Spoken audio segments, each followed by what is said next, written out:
All right, folks, what's up? So let's make this a quick 5-minute video. This is just going to be kind of a recap of what went on today. Today is April 26, 2024. And I'm just going to quickly talk about the strategy, or excuse me, the indicator that we put together yesterday.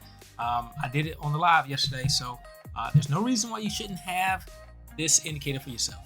All right, so yesterday when I put it together, yesterday we had several opportunities to short, so I just made the video on shorting.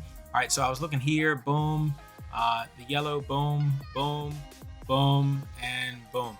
All right, and then this morning, as it looked like we were in a nice place to retrace and to move long, I went ahead and made some adjustments to the indicator, and then I also made it so that it would give long indications as well.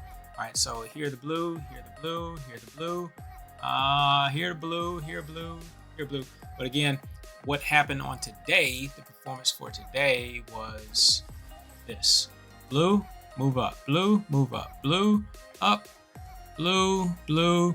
This is the one that was not so good, blue and blue. All right, and then yellow moved down, right? So the indicator wasn't terribly difficult. It was based on a simple concept.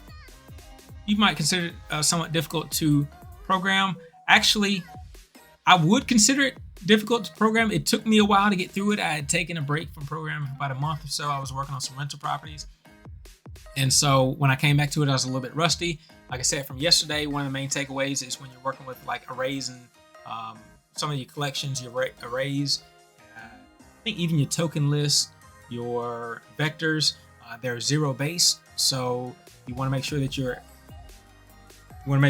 incorporating the zero index element as well, especially when you're calling on the vector or when you're looking for specific values within it. So anyway, so this is what happened yesterday. Now, one of the things I had figured out or worked out in the last maybe a couple weeks before I stopped programming intensely was GlobalDictionary. So that's what I worked on today. I did a live today and I couldn't quite figure it out, and I finally figured it out in the last minutes of the day. So this is essentially what, let's see, I'm gonna turn that thing off. Let's see, this is essentially what I came up with. So I wish it would have been working on and through here, but and I've got to modify it some because I don't want all these bars black. So all these bars are showing up black. I did a paint bar. Oh my God, oh my goodness, what's going on here? All right, messing up 5 minutes here. Okay, all right, so it's supposed to paint the bar black if we get, all right, so I'm looking at the five major, or the 5 or 4 largest cap. This ES is an index, but I wanted to look at like the largest capitalization. I want to look at the large. There you go.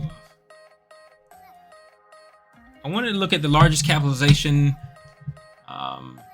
companies in the United States. So among several of the largest are Microsoft, Apple, Nvidia, Alphabet, and then I think Tesla's in there somewhere, but there's a couple more. All right, but anyway, so I've got Microsoft, Nvidia, and Apple here. I've got them on 3 different data streams. What I was trying to do was I was trying to put these on 3 different data streams, and then I wanted to look at the ticks of each data stream, and then I also wanted to look at the average tick of each data stream. It didn't work out that I could do it that way. It wasn't allowing me to count different ticks within different data streams. I know I have seen something before that says that you cannot mix a candle chart with a tick chart. So even though these other data streams are not tick charts, I believe because I'm asking for tick data, it's not letting me do it the right way. But anyway, it was a good experience in learning and going through the process of the Global Dictionary. So the Global Dictionary, this is what I had to do to make it work. And this it turned out to be a beast. It was a lot. But here is the simple script that I put onto each of the charts. One chart for Microsoft, one chart for Apple, one chart Okay, so this is the intrabar persist chart, and I'm counting every tick, and then I'm assigning the count when it's the final tick of the bar. So it's counted all the ticks in the bar. I'm assigning that final tick count to B count, and then I can go ahead and erase count so I can start over. But now what's in B count, I'm then putting that into the average function, which is the A count variable. So I have the total counts of the bar, and now I can have a 6-bar average of the total counts. All right, so I use the Global Dictionary here, and the problem that I had was to use a Global Dictionary, I just did a create. I did a new dictionary, so I did something like once scrub equals new Global Dictionary. I did that, and that's not sufficient, right? I think it may be okay if you're doing a Global Dictionary within the same chart, but if you want to go from one chart to another chart, or one chart to radar screen or another type of chart, you need to use this setup here, where it's true that you're going to share the chart and then you give it a name, so I had to get rid of that part. Now that took me a while to get that figured out. Couple other things that I did wrong. So let's go over to Perch. So the first other thing that I did wrong was, you see each chart has its, so I got Microsoft, I just have the ES index, Apple, and NVIDIA. So when you go here, when you go to edit studies, this, in order to count the ticks, what goes on every tick, you have to have,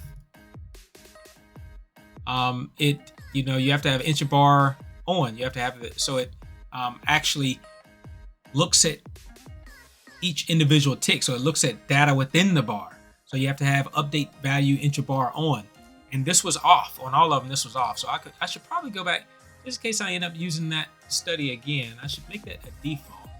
So properties. Okay, I already made it a default. Default, yes. Okay. All right. So now that I have all this data going to the Global Dictionary, now it's going to kind of like a storage unit, if you will. And now I can go to my major cap. I can go to the plot paint bar, which is here, make another Global Dictionary, scrub, and then again, when I call on it, which I did here, once scrub, Global Dictionary, remember you gotta have to do true, and then have that name there. Once I call on it, now I can use whatever's in the Global Dictionary. So you gotta have your key, and then you gotta check to see if the key is in there. If the key is in there, then you can do your stuff. Okay, so I just repeated that 4 times for the 4 different tickers. Okay, and so again, what I'm looking for is if the ticks for each individual ticker, I'm looking to see that the ticks is greater than the average ticks. And the next one, the ticks, is greater than the average of the ticks. So essentially what I'm looking for is, I want to see when the market itself, if it's the time period, if it's a news event, if it's just time to sweep liquidity, I want to see when the majority of these large cap stocks are about to do some type of sweep. That's what I'm looking for. All right, so essentially, and now that I have this global dictionary and I have all this set up, now I'm going to start doing this with other portions of the chart as well. So this was just a starting point, baby. This was a starting point. Okay, so you see how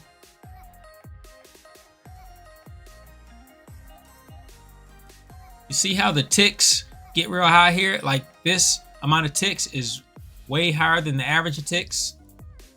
Let's put a place mark right here, and then we're going to go to the next chart. Okay, and you see how on this chart, the same time frame, because the cursor that I'm using is a global positioning cursor, so it puts the line on the same bar. But you see how on this one it's a little bit lower. You go to the next one, and you see how it's higher. Then you go to the next one, and you see how it's higher. So out of the 4 of them, 3 of them were higher, but not one of them, right? But around this time was a time where the chart, decided to go sideways or do a little bit of a retracement before moving on. So let's see what's happening up here. Okay, so up here, when the chart starts to really sell off, let's see.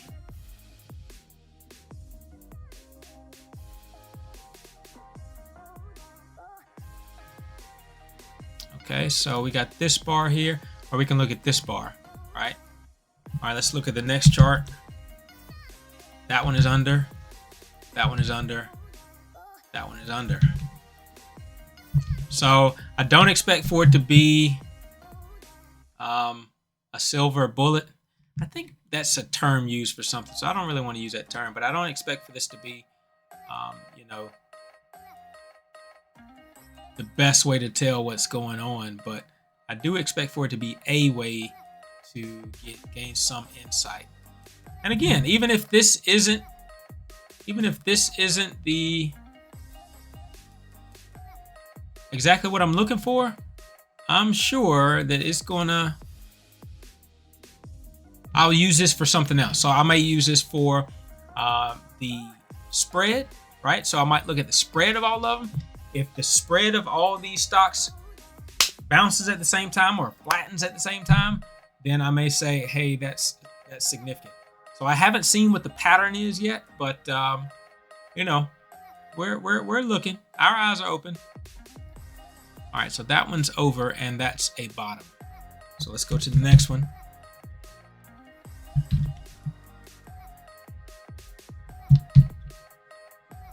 Okay, that one is over also. That one is over also, but that one is under. So Apple is the only one that's under. And it may just be that Apple or one of the 4 is not, maybe I need to find 4 of the large cap stocks that move in unison. Yeah. And maybe Apple, or maybe it's one of the other ones that just doesn't fit. So I do need to find which of them fits. I'm working on it. Trust and believe. All right, so we're about 13 minutes in. That's pretty much all I have for today. Yeah, we're back at it, baby. We're back at it. So if you have any questions, comments, concerns, leave them in the chat. As always, like, subscribe, join the Discord. I'm interested in like what your thoughts are. Like I said, this that one strategy that I put together, the indicator, it's very simple, but it's a part of the technical analysis that a lot of people use.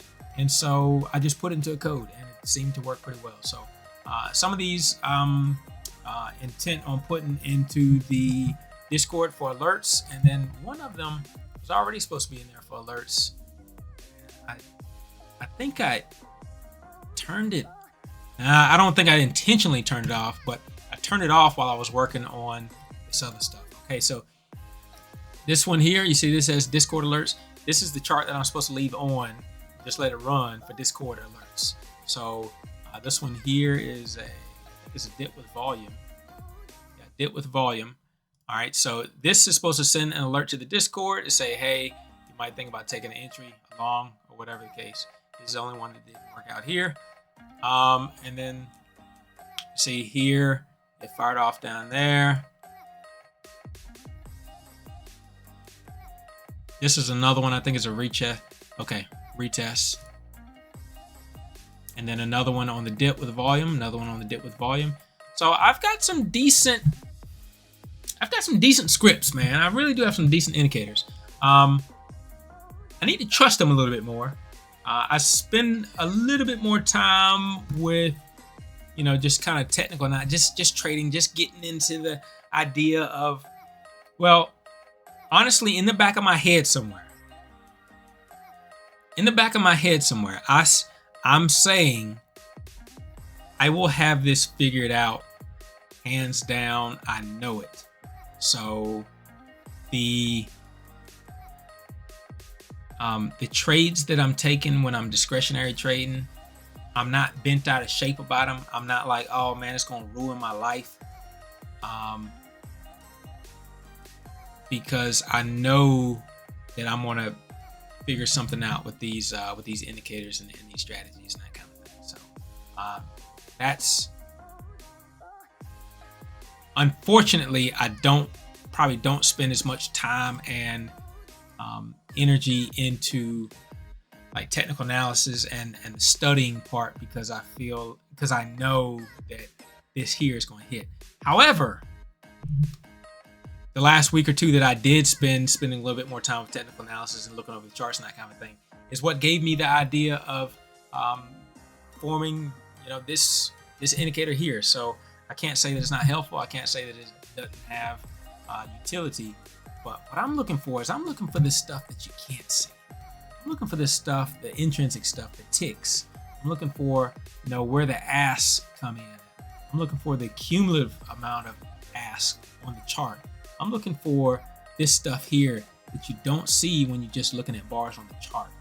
I'm looking for the spread, right? The spread, when the spread widens here at the top of the move and it retrace and it comes, I'm looking for all this stuff that you can't see.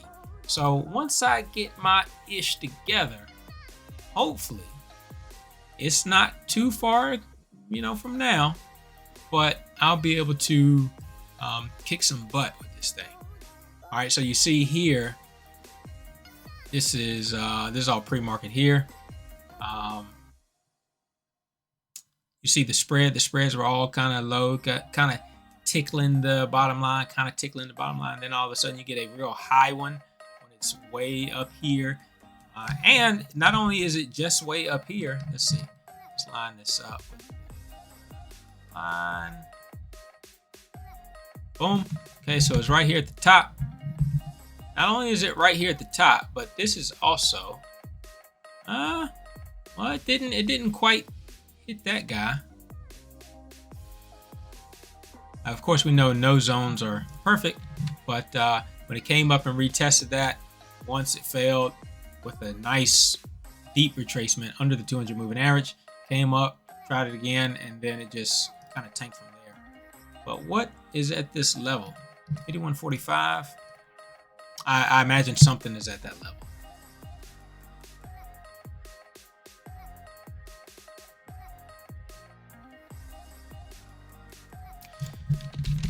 Uh, 15-minute time frame. Hi.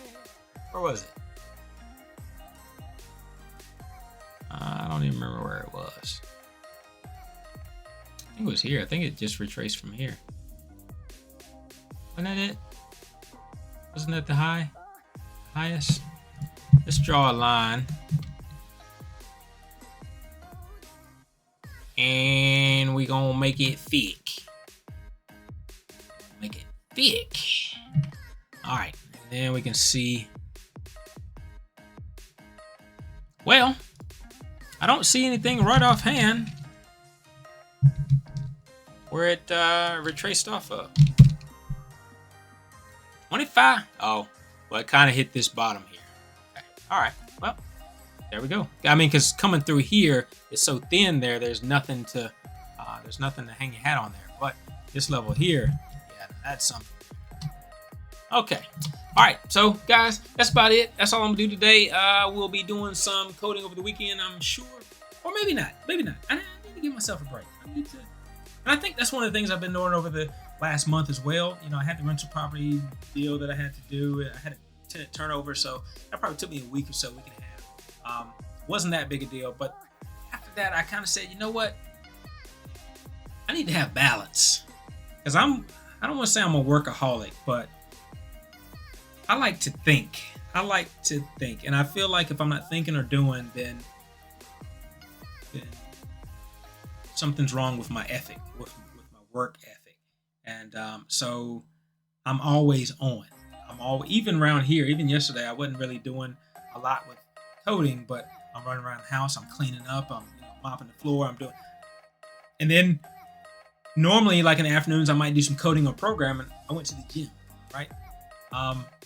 So I'm still doing something, but all the time that I spend on the charts, programming, and that kind of thing, I don't spend the balance of the time doing those other things. Spend the time with the fam, working out, meditating, reading, playing a video game, whatever. I don't spend that time. So I intend to bring some balance back to my life, and I encourage everybody to do the same. After all, this is not a programming channel. This is success over stress. I'm Eric. I'm out. Hey.